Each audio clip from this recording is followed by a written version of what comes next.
नमस्कार, आपका स्वागत है मेरे चैनल हिंदी ज्ञान गंगोत्री में। आज हम पढ़ने जा रहे हैं चित्रलेखा उपन्यास का पात्र बीजगुप्त, जो पाटलिपुत्र का भोग विलासी युवक सामंत है और उपन्यास का नायक भी है। तो आइए जानते हैं बीजगुप्त के बारे में। बीजगुप्त उपन्यास का नायक है। वह 25 वर्षीय धष्टपुष्ट युवक है। वह सम्राट चंद्रगुप्त के प्रमुख सामंतों में से एक है। पाटलिपुत्र का वह अत्यंत सुंदर, विलासी और प्रभावशाली युवक सामंत है। वैभव और विलास के साधनों में वह सामंतों में अद्वितीय है। मदिरा के रत्न जड़ित पात्रों में ही उसके जीवन का सारा सुख निहित है। जैसे वैभव उसके पास चला आ रहा हो, उसके हृदय में संसार की सारी वासनाओं का निवास है। ईश्वर पर उसे विश्वास नहीं। भोग विलास और आमोद प्रमोद ही उसके जीवन का लक्ष्य है। बीजगुप्त कला प्रेमी व्यक्ति है। चित्रलेखा के नृत्य कला पर मुग्ध होता है और वह प्रभावशाली भी इतना है कि चित्रलेखा स्वयं ही उसके प्रेम में पड़ जाती है और आत्मसमर्पण करती है। इतना ही नहीं तो चित्रगुप्त सत्यवादी भी है। उसके जीवन में प्रत्येक कार्य स्पष्ट एवं प्रकट रूप से होते हैं। वह छिपाकर कोई भी काम नहीं करता है। बीजगुप्त केवल विलासी न होकर सच्चा प्रेमी भी है। तभी तो वो समाज के सामने हीन और नीच जानने वाली नर्तकी का अपना प्रेम स्वीकार करता है। उसे तनिक भी संकोच नहीं होता कि नर्तकी से उसे प्रेम है। वह जीवन में प्रेम को अत्यंत महत्वपूर्ण मानता है। वह प्रेम के लिए त्याग को आवश्यक मानता है। बीजगुप्त सच्चा प्रेमी है, अतः प्रेम की गहनता भी वह जानता और समझता है। चित्रलेखा के प्रति उसका प्रेम शुद्ध है। वह प्रेम को अमर और परिवर्तन रहित मानता है।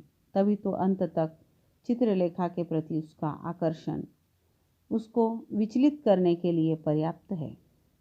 परंतु सच्चा प्रेमी अपने अटल व्रत पर दृढ़ रहता है।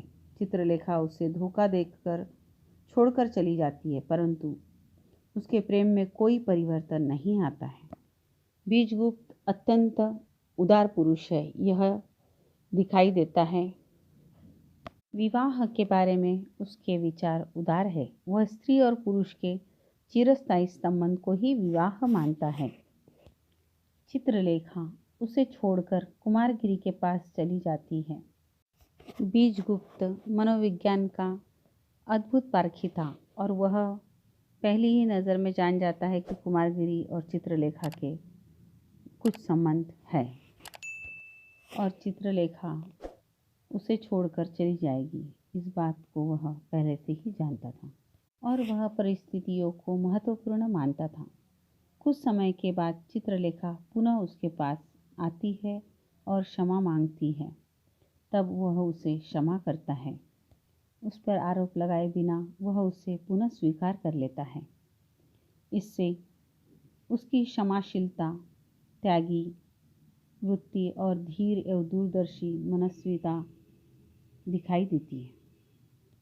इतना ही नहीं तो वह अंत में श्वेतांग के हित के लिए वह केवल उसका दास था, फिर भी उसके लिए वह अपना सर्वस्व त्याग कर देता है और यशोधरा और श्वेतांग की शादी करवा देता है। सामंत की पदवी और अपना सारा वैभव तथा संपत्ति श्वेतांग को दे देता है। इस प्रसंग से उसकी उदारता दिखाई देती है, त्याग की भावना सामने आ जाती है। इतना ही नहीं तो चित्रलेखा से निस्वार्थ प्रेम का निर्वाह करने के लिए वह सब कुछ त्याग कर उसका साथ देता है। यही उसके सच्चे प्रेम का बलिदान है। संक्षेप में जाना जाए तो बीजगुप्त एक प्रभावशाली तथा आदर्श प्रेमी और क्षमाशील, महान त्यागी तथा उदार, सत्यवादी और स्पष्ट वक्ता व्यक्ति था। इतना ही नहीं तो धीर, संयम और दूरदर्शिता उसमें भरी हुई थी। उपन्यास में उसका चरित्र निरंतर विकास की ओर अग्रसर हुआ है।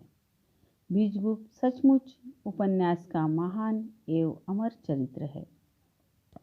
आशा करते हैं आपको बीजगुप्त का चरित्र चित्रण अच्छा लगा हो, तो मेरे चैनल को लाइक शेयर सब्सक्राइब ज़रूर करें। धन्यवाद।